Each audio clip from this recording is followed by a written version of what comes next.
მეფეთა ყვაწლის სომხეთის სახელმწიფოს წინაშე და მადლიერი სომეხი ხალხი. რას ყვებიან უძველესი ქრონიკები კავკასიური მეგობრობის ისტორია გიორგი კალანდიას რუბრიკაში ამბები ხელოვნების სასახლიდან.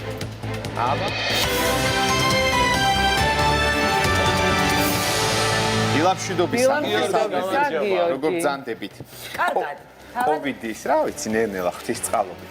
კოვიდის და ამ საერთაშორისო პანდემიის გამო სომხეთში განვითარებულმა მოვლენებმა კიდევ ერთხელ მიგვახვედრა, თუ რამდენად მნიშვნელოვანია და შეგვახსენა, რამდენად მნიშვნელოვანია მეზობელი და მისი კეთილდღეობა. ჩვენ ყურადღებით ვადევნებთ თვალყურს სომხეთში მიმდინარე მოვლენებს და იმედი გვაქვს, რომ ჩვენი მეზობლები მალე დაძლევენ ამ უბედურებას და ვირუსს დაამარცხებენ. თუმცა ამ დიდმა განსაცდელმა გამახსენა ჩვენი საერთო ისტორია და გადამაწყვეტინა დღეს სომხეთისა და საქართველოს წარსულზე მოგიყვეთ იმ დიდ წვლილზე, რომელიც ქართველმა მეფეებმა სომხეთის სახელმწიფოს გადარჩენის საქმეში და სომეხი ერის კეთილდღეობისათვის გაიღეს.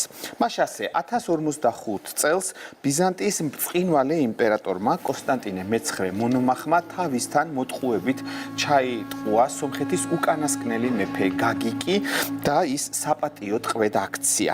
ქრისტეს თანამოსაყდრე იმპერატორმა საიდუმლო მოლაპარაკებები სომეხ ფეოდალებთან და კათალიკოსთან დაიწყო, მათ კი სომხეთის დამოუკიდებლობას შეპირებული პრივილეგიები ამჯობინეს და ასე სომხეთმა დამოუკიდებლობა დაკარგა. ის ბიზანტიის იმპერიის ნაწილი გახდა.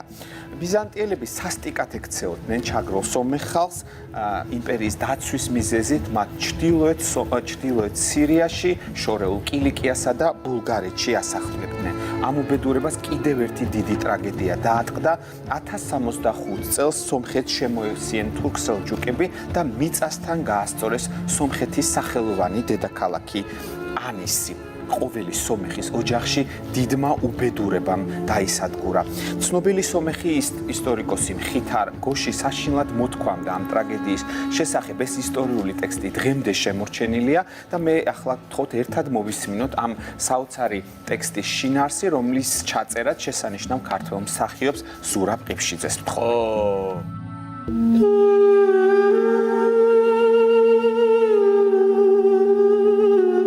ამჟამად ჩვენ არც მეფე ყავს და არც მთავარი. მაგრამ ჩვენ არ ვივიწყებთ, როგორი წარმავალი და ცვალებადია ყოველი მიწიერი სამეფო. მით უფრო ჩვენი სამეფო. ყოფილი ხომ უკვე ჩვენ შორის აღარ არის. არც აწყვო გვაქვს, ხოლო მომავალში მისი ხილვა ჩვენ არ ვეღირსება. შემინდონ მათ, ვისაც ოდესმე უწერია სომხეთის სამეფოს ნახვა.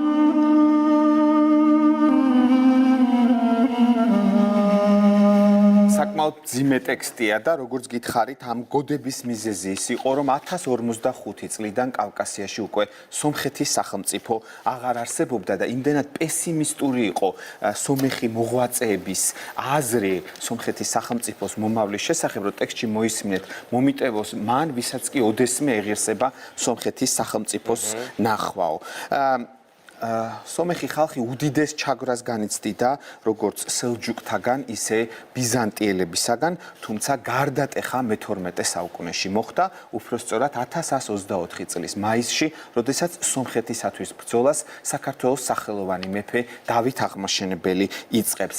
ქართველი ხელმწიფე ერთი მეორის მიყოლებით ათავისუფლებს სომხურ ქალაქებს, გაგს, ტერუნაკანს, მანკაბერტს, ნორბერტს. ქართველების ხელში გადადის ყველა მნიშვნელოვანი ციხესიმაგრე და სტრატეგიული პუნქტი. მალე დავით აღმაშენებელი ბრძოლას სომხეთის სახელგანთქმული დედაქალაქის ანისისათვის იწყებს. სამდღიანი ხოცვა-ჟლეტის შემდეგ აღმაშენებელი ქალაქში გამარჯვებული შედის და გამარჯვების ნიშნად ის სომეხთა მთავარ ტაძარში, ანისის საკათედრო ტაძარში მიდის და იქ დედოფალ კატრონიკეს საფლავში გამარჯვების ნიშნად სამგზის ჩასწახებს. გიხაროდენ შენ დედოფალო, რამე თუ ვიხსენ საყდარი შენი უსჯულოთა ხელთაგან. აღმაშენებლის ტრიუმფალურ შესვლას და სომხეთის დედაქალაქის განთავისუფლებას უდიდესი მნიშვნელობა ჰქონდა სომეხი ხალხის ისტორიაში. აი რას წერს ამასთან დაკავშირებით ცნობილი სომეხი ისტორიკოსი მათეოს ურჰაეცი. დავით აღმაშენებელმა გაათავისუფლა სატახტო ქალაქი ანისი და მთავარი ტაძარი, რომელიც 60 წელი იყო ტყვეობაში და მიზგითად ექციათ. შეკრიბა სომეხთა ქვეყნის ეპისკოპოსნი, მღვდელნი და მოწესენი და აკურთხა ტაძარი დიდი ზეიმით. იყო სიხარული ყოველი სომხის სახლში, რადგან იხილეს გათავისუფლებული წმინდა საყდარი. მოდით, რა მნიშვნელობა ჰქონდა სომხეთის ისტორიისათვის დავით აღმაშენებლის ამ განმათავისუფლებელ ბრძოლას მოусმინოთ ცნობილ სომეხ ისტორიკოს პარუირ მურადიანს პროფესორს, რომელიც სამწუხაროდ რამდენიმე წლის წინ გარდაიცვალა და მისი ინტერვიუ არქივში შემორჩა ხელოვნების სასახლეს და მოусმინოთ ქართველ არმენოლოგს ცნობილ ისტორიკოს ქალბატონ ნინო აფციაურს. აბა სახელმწიფო სამეფო სახლი ჩვენში მე-11 საუკუნის შემდეგ არ იყო შენახული სხვადასხვა მოვლენების გამო. ამიტომაც მთელი ჩრდილო სომხეთი შედიოდა ქართველ მეფეების სამეფოში. ჩრდილოეთის სომხეთი, როდესაც შემოუერთდა საქართველოს, ხომ? საქართველოს მეფეები ისევე ზრუნავდნენ ამ რეგიონზე, როგორც საქართველოს ნებისმიერ კუთხეზე. მათ ისევე აწუხებდათ ამ რეგიონის გათავისუფლება და დაცვა, როგორც ნებისმიერ საქართველოს კუთხე. ამიტომ იყო, რომ ამ ტერიტორიაზე ქართული კულტურის ძეგლებით შენდებოდა, ქართული მოსახლეობა ცხოვრობდა. ამიტომ ბუნებრივია ისინი თავიანთ კვალს აუცილებლად დააჩნდნენ. ეს რეგიონი იმითაც არის საინტერესო, რომ ეს იყო ერთგვარი ხიდი, ქართულ-სომხური კულტურის ხიდი. ძეგლები, რომელიც არსებობს ლორეს ტერიტორიაზე, ალავერდი, ახპატი, სანაინი, ქობეირი, ეს ნამდვილად ქართული კულტურის ძეგლებია. ამაზე ალბათ არავინ არ იკამათებს. ფრესკებია, ქართული წარწერებია და მართლმადიდებლური ძეგლებია. ამიტომ ბუნებრივია, რომ ამ რეგიონში მოღვაწე ადამიანები და ამ ტერიტორიაზე მცხოვრებ ქართველებს უკვალოდ არ შეიძლება ჩაელოთ და რაღაცა თავიანთი კვალი აუცილებლად უნდა დაემჩნიათ. როგორც მოისმინეთ, მას შემდეგ რაც ჩრდილოეთ სომხეთი საქართველოს სამეფოს შემადგენლობაში შემოვიდა, იქ ქართველები და ქართველთა მეფეები უდიდეს პოლიტიკურ და კულტურულ როლს ასრულებდნენ, ასე შეიძლება ითქვას სომხეთის დედაქალაქ ანისზე, რომელიც დავით აღმაშენებელმა გაათავისუფლა. მე ახლა ვთხოვ საერთაშორისოს, რომ გამოაჩინოს ამ სახელოვანი ქალაქის კადრები, ეს კედლები სწორედ ქართველთა მფლობელობის დროს აშენდა, ბახვა, მანიკა, სალომე, წინადადება მაქვს, რომ აი ცოტა პანდემია რო გადაივლის, აუცილებლად წავიდეთ ამ შუა საუკუნეების ქალაქში, მას 1001 ტაძრის ქალაქსაც ეძახიან, საოცარი ქალაქია და ამ ქალაქის ისტორიაში დავით აღმაშენებლის შემდეგ უდიდეს როლს ასრულებს თამარ მეფე. და სხვათა შორის ერთი ძალიან საინტერესო მოვლენა მოხდა თამარის მეფობის დროს, როდესაც მას გარდაეცვალა მეუღლე დავით სოსლანი, მისი გარდაცვალებიდან ძალიან მალე ერთ-ერთმა სულთანმა ეს ქალაქი მოტყუებით ხელში ჩაიგდო და მარტო ტაძრებში 12000 მლოცველი ერთ დღეში ამოწყვიტა. რა თქმა უნდა, ქართველთა უძლიერესმა სახელმწიფომ და ლაშქარმა სასწრაფოდ გასცა პასუხი დამპყრობელს. გულისწყრობით მოცულმა თამარმა სასწრაფოდ მიიღო კონტრზომები. მეფის ბრძანებით მესხთა, თორელთა, თმოგველთა, ჰერკახთა და სომხეთართა ლაშქარმა იერიში მიიტანა ანისზე მომხდური სასტიკად დაამარცხეს, სულთანი მოკლეს, მისი ცოლ-შვილი ტყვედ წამოასხეს და უამრავი თავდამსხმელი სიცოცხლეს გამოასალმეს. ანისში დღემდე შემორჩენილია ქართველთა კულტურული კვალი. მე ახლა ვთხოვ შემდეგი სლაიდები გვაჩვენოს. ეს არის ანისის დიდი ქართული ტაძარი. ის 1245 წელს სომეხმა მართლმადიდებელმა ტიგრან ჰონენცმა ააშენა. ერთი შეხედვითვე ჩანს ქართული არქიტექტურის გავლენა. ეს არის ერთ-ერთი ყველაზე გამორჩეული ტაძარი. შეხედეთ ქართული ასომთავრული წარწერები ამ ტაძარში, ეს არის მე-12 საუკუნის ფრესკები და ძალიან მნიშვნელოვანია, რომ სომხეთის დედაქალაქში ასე კარგად არის ეს შემორჩენილი. აი ხა თქვენ ნახავთ აქ ძალიან საინტერესო ფრესკას, ეს არის წმინდა ნინოს ერთ-ერთი ყველაზე ძველი ფრესკა, რომელიც არის შემორჩენილი. თუ რა მნიშვნელობა, რა როლი ჰქონდათ ქართველებს სომხეთის ისტორიაში და კერძოდ ქალაქ ანისის კულტურულ ცხოვრებაში, მოდით ამის შესახებ ისტორიკოს ბაჩო კეკელიას მოусმინოთ. თავად ანისის მოქალაქეებმა სთხოვეს საქართველოს მეფე დავით აღმაშენებელს, რომ დაეხსნა მუსლიმთა ხელიდან ანისი და დავითმა მათი დახმარებით და მათი მიწვევით აიღო ქალაქი და გაათავისუფლა სელჩუკთა ბატონობისგან. ну ამის შემდეგ კიდე ეს ქალაქი იმდენად მნიშვნელოვანი იყო, რომ ხელნახელში გადადიოდა, მაგრამ საბოლოოდ საქართველოს სახელმწიფო შემადგენლობაში შემოვიდა თამარის მეფობის პერიოდში. ძალიან მნიშვნელოვანია ის, რომ ქალაქში სწორედ ქართველთა მფლობელობის პერიოდში აშენდა მეორე ქართული ეკლესია, საკმაოდ დიდი ზომის, რომ სწორედ ამ ტაძარშია შემორჩენილი სვეტიცხოვლის სასწაულის ის სიუჟეტი, სადაც შემონახული არის უფლის კვართი და ეს არის ქართულ სინამდვილეში კვართის გამოსახვის ყველაზე ადრეული ნიმუში.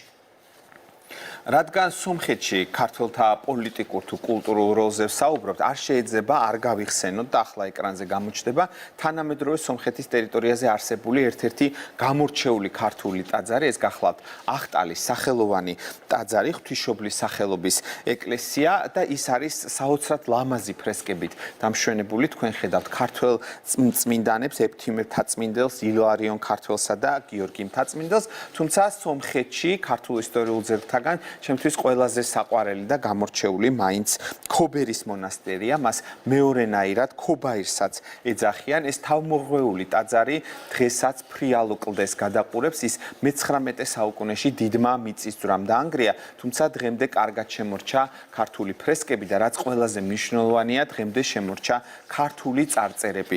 ძალიან საყურადღებოა ეს წერები, აქ არის როგორც ეკლესიის აშენებასთან დაკავშირებული წარწერები, ასევე არის ძალიან საინტერესო ეპიტაფიები, ერთი გახლავთ მე-13 საუკუნის ეპიტაფია. მოდით ამ ისტორიული ტექსტების შინაარსი ერთად მოვისმინოთ.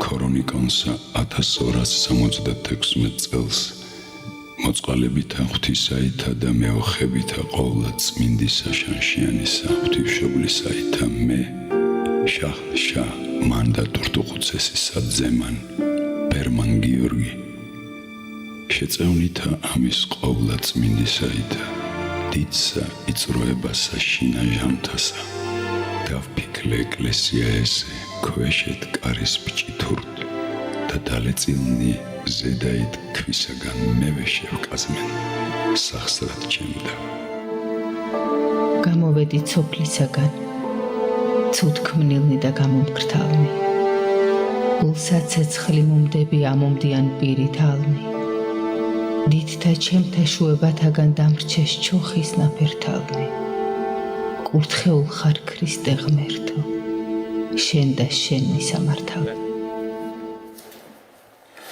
იცით თუ არა რომ შუა საუკუნეების სომხეთში ერთ-ერთ ძალიან ცნობილ სასწავლო დაწესებულებაში აკადემიაში ქართულ ენას სასწავლიდნენ, ახლა გამოჩნდება სომხური არქიტექტურის ბრწყინვალე ნიმუში გოშავანქი, ის თამარ მეფის მმართველობის პერიოდში აიგო, როდესაც ცნობილი სომეხთა მოღვაწე ხითარგოში ამ ტაძრის აშენებას ლამობდა და ცდილობდა სწორედ თამარს მიმართა და საქართველოს მეფეთა მეფე, რა თქმა უნდა, სომეხ განმანათლებელს გამოეხმაურა.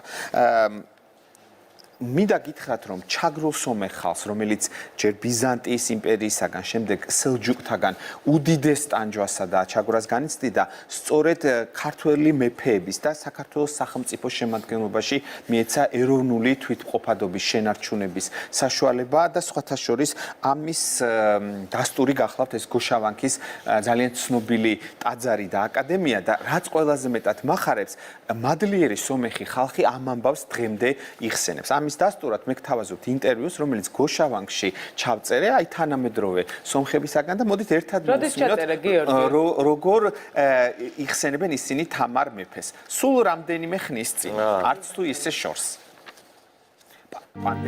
Царица Тамара помогала Мхитара Гоше золотом для того, что Закария и Иван братья близки были с царицей Тамаре, и так они работали вместе с царицей Тамарой.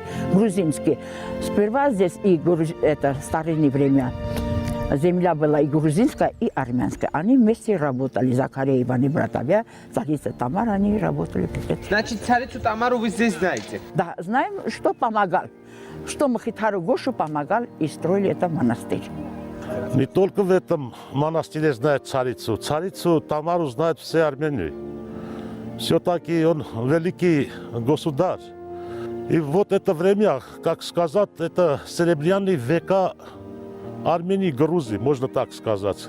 Как вы знаете, наша история одинакова. Мы братья. Когда у вас трудно были, мы вас помогали, когда у нас трудно были, вы помогали. И как раз в 19 веке вы нас помогали, царица нас помогал. И здесь преподали даже грузинский язык, я хочу сказать. Грузинский язык в этом университете учились грузинский язык.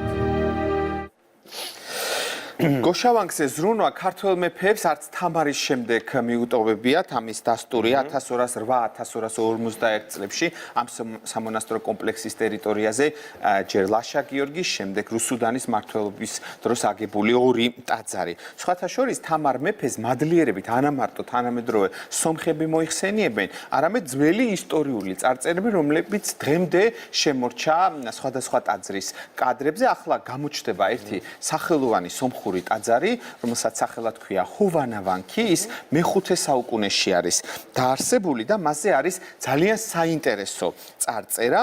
აი ამ წარწერას წაგიკითხებთ, როგორ ამკობენ იმ დროს თამარ მეფეს და საოცრად ლამაზი ეპითეტებით არის ეს წარწერა გაჯერებული. კეთილმოქმედ ღმრთის წყალობით დიდი გიორგის ასულის, ჩვენი პატრონისა და დედოფალ თამარის მეფობაში აღმოფრწყინდა ნათელი ღმრთის წყალობით და გვეწვია სომხეთის ქვეყანაში და გააძლიერა სისუსტე ჩვენი, მოსპო მტრის სიძლიერე და ხანგრძლივი მძლავრება და გაათავისუფლა სომხეთის ქვეყანა მათი მონობის ძიმე უღლისაგან.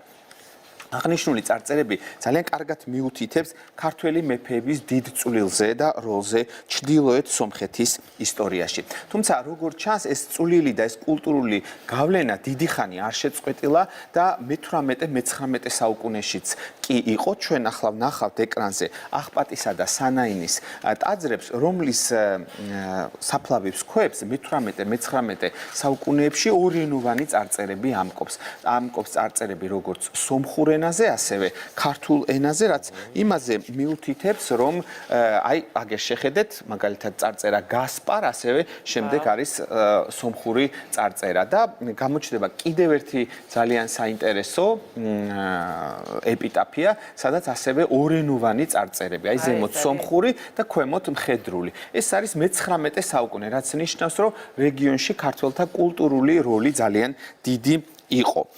და ერთი ბოლოს საუბრის ბოლოს მინდა დავამთავრო ერთი ძალიან საინტერესო ამბით, რომ ქართველთა კულტურული როლის გარდა ძალიან გაიზარდა მე-12-მე-13 საუკუნეებში საქართველოს ეკლესიის როლი სომხეთის ტერიტორიაზე. ამისი დასტური გახლავთ ჰალარწიწის სახელოვანი ტაძარი, რომელსაც 1184 წლის წარწერა ამკობს, სადაც მოიხსენიება ანტონ ჭყონდიდელი და ქართული ეკლესიის უდიდესი სიწმინდე ვარძიის ღვთისმშობლის ხატი. ასეთი იყო ამბები ხელოვნების სასახლიდან, რომელიც ქართველთა და სომეხთა მრავალსაუკუნოვანი მეგობრობის შესახებ. დიდი მადლობა გიორგი. ძალიან